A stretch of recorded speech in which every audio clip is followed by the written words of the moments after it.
Schneid guy.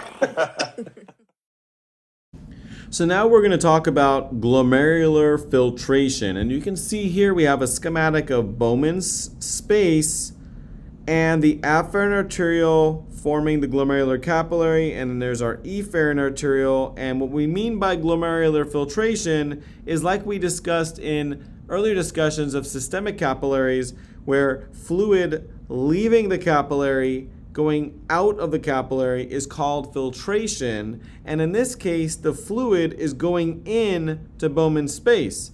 Now we call the glomerular filtration rate the GFR, and it's good to have a sense of what some normal values are. These obviously can change, they're different based on people's age and size and other factors, but in general 125 mils of plasma per minute or 180 liters of plasma per day is a reasonable number to think about, just to get a general number sense of what we're talking about. Now, if we were to apply the Starling Law of Ultrafiltration and put in all these Starling forces, the fluid movement out of the glomerular capillary or into the glomerular capillary would be based off of the conductance, the filtration coefficient, times the driving force, which we can clump the forces of filtration together, minus the forces of reabsorption. Now, what's the difference here? Well, all we're doing is we're putting different subscripts onto these variables. So P sub GC is the hydrostatic pressure in the glomerular capillary. The pi BS is the oncotic pressure in Bowman's space, and these favor filtration. The pressure in Bowman's space, the hydrostatic pressure, is abbreviated P sub BS, and the glomerular capillary also has an oncotic pressure, and these are forces that favor reabsorption.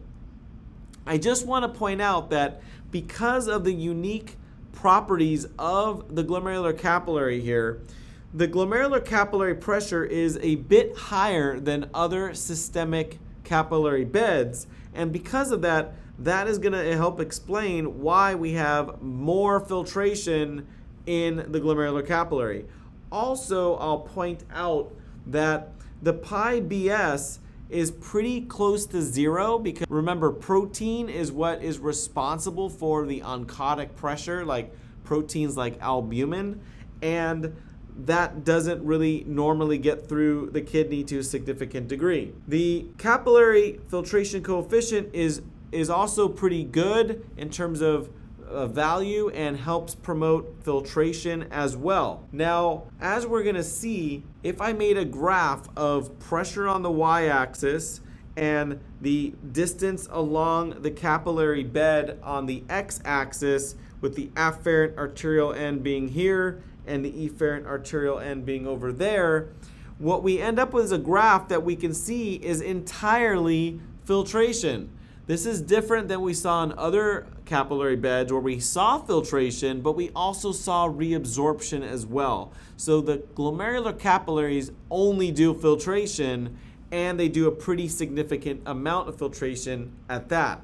And if we were to graph the delta P, PGC minus PBS, it's pretty stable along the glomerular capillary. That efferent arterial that's there, that resistance there, keeps that pressure pretty stable. But what does change is the oncotic pressure difference, the pi GC minus pi BS, and really the main reason why this is going up is because as fluid leaves, it's concentrating proteins left behind in the glomerular capillary, causing that oncotic pressure in the glomerular capillary to rise, making it go up.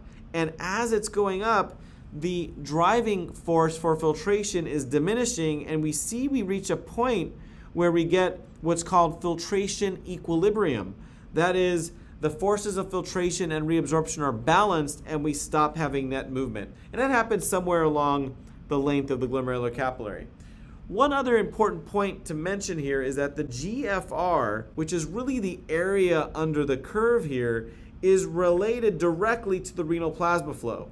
So if the renal plasma flow goes up, the GFR would go up, and if the renal plasma flow goes down, the GFR goes down. And the way that you can actually think about this is it changes the rise in oncotic pressure as you go along the glomerular capillary. So if we saw that there was an increase in GFR for some reason, what we would see is this rise in oncotic pressure would be lessened along the glomerular capillary, and we'd have a greater area under the curve. If the renal plasma flow was reduced, the rise in oncotic pressure would occur at a better rate along the glomerular capillary, and we would see a decreased area under the curve and less filtration. In other words, we reach filtration equilibrium greater along the length with an increase in renal plasma flow, or earlier with a decreased renal plasma flow. And that's important because renal plasma flow does have an important effect on the GFR. Finally, if we were to kind of work out here what the effects of dilating the afferent arteriole or constricting the afferent arteriole versus constricting and dilating the efferent arteriole, we can work this out pretty easily. If I dilated the afferent arteriole, I would reduce the resistance and I would increase the renal plasma flow. I also would increase the glomerular capillary pressure as well. There would be less of a pressure drop, and these two things together would be concordant, and I would expect the GFR to clearly go up. If I constricted the afferent arteriole, the renal plasma flow would go down, the glomerular capillary pressure would go down, and the GFR would clearly go down. So when we change afferent arterial resistances, dilating or constricting, I get effects on the renal plasma flow and the glomerular capillary pressure that are in the same direction. When I mess with the efferent arteriole and dilate and constrict it, I get opposing effects. So if I dilate the efferent arteriole, I also increase the renal plasma flow, but I decrease the glomerular capillary pressure, and I don't really know for sure what the GFR is going to do because it sort of depends on the relative effects of these two factors. The same thing goes for constricting the efferent arteriole.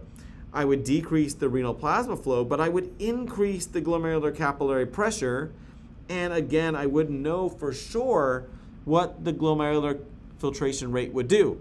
There are certain circumstances where, pathophysiological circumstances, where we do know with a pretty good idea what would happen, but that's beyond the scope of this discussion. What I would like you to understand is that the renal plasma flow independently has an effect on the GFR, and the glomerular capillary pressure has an effect as well that can be impacted by changing the afferent and efferent arteriole caliber.